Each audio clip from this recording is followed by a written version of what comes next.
Wizard of Oz, what it really means. This appears to be a message to expose the banking cartel in America, and to let the people know that they have the power to liquidate them, and get back to Kansas, the real land and republic. The Wizard of Oz, written by L. Frank Baum, is not just a mere story. What is Oz a symbol for? Ounces. What is measured in ounces? Gold. What is the yellow brick road? Bricks or ingot bars of gold. The character known as the Straw Man represents that fictitious, all caps, legal fiction, a person the federal US government created with the same spelling as your birth name. Remember what the Straw Man wanted from the Wizard of Oz? A brain? No juristic person, legal fiction, paper corporation has a brain because he or she has no breath of life. What did the Straw Man get in place of a brain? A certificate, a birth certificate for a new legal creation. He was proud of his new legal status, and all the other legalisms he was granted. Now he becomes the epitome of the brainless sack of straw who was given a certificate in place of a grain of common sense. Now, what about the Tin Man?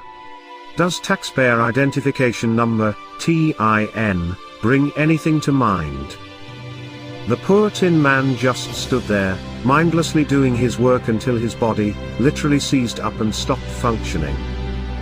He worked himself to death, because he had no heart or soul. He's the heartless and emotionless creature, robotically carrying out his daily task as though he were already dead. He's the ox pulling the plow and the mule toiling under the yoke. These days, his taskmasters just oil him nightly with beer, and place him in front of a hypnotic television, until his very existence no longer has any meaning or value. His masters keep him cold on the outside, and heartless on the inside, in order to control any emotion or feeling that might arise. The Cowardly Lion was always too frightened to stand up for himself. Of course, he was a bully and a big mouth when it came to picking on those smaller than him. Have you ever noticed how bullies are really the biggest cowards? They act as though they have great courage but, in reality, have none at all. They roar, but with no teeth of authority to back them up. When push came to shove, the Cowardly Lion always buckled, and whimpered when anyone of any size or stature challenged him. He wanted courage from the Grand Wizard, so he was awarded a medal of official recognition. Now, although remaining a coward, his official status allowed him to be a bully, but with officially recognized authority, and not at all unlike the attorneys, who hide behind the courts. What about the trip through the field of poppies? Did you notice how this had no narcotic effect on the Straw Man who had no brain, or the Tin Man with no heart or soul? They weren't real people, so drugs could not influence them. The Wizard of Oz was written at the turn of the century, so how could the author have known America was going to be drugged?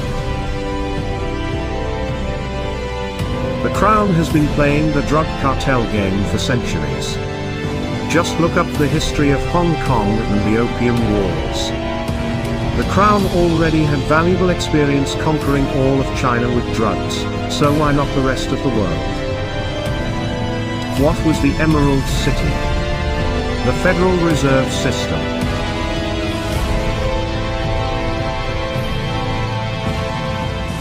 Who finally exposed Wizard for what he really was. Toto, the cute and somewhat annoying little dog. Toto means in total, or altogether in Latin. What was it that the witch wanted after she alleged that the little dog had bitten her? Toto. Or everything. Notice how Toto was not scared of the great wizard's theatrics, yet he was so small in size, compared to the wizard, that no one seemed to notice him. The smoke, flames and holographic images of Oz were designed to frighten people into doing as the great wizard commanded. But Toto simply padded over, started barking until others paid attention to him and came to see what the barking was about. Who was behind the curtain? Just an ordinary person controlling the levers that created the illusion of the great wizard's power and authority.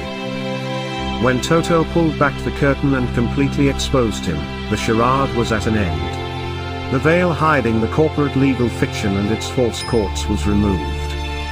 The wizard's game was up, and what was he after all? A conman, a fraud. We can see, in this tale, just how loud the bark from a little dog can be.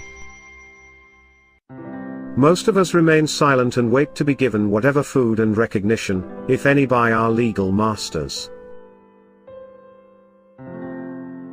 Let us not forget those flying monkeys. What perfect mythical creatures to represent the Bar Association attorneys, who attack and control the little people for the great crown wizard, the powerful and grand bankers of Oz. How, finally, was the evil witch destroyed? Pure, clean water? Liquidation. How did Dorothy finally get home? She simply clicked her heels. She always had the power, and so do we. What would it take to expose the wizard for what he is? We each need only a brain, a heart and soul, and courage. Then, and perhaps of the greatest importance, we need to learn how to work together. Only by working together, can we have the freedom that was given to us all, under the law of God.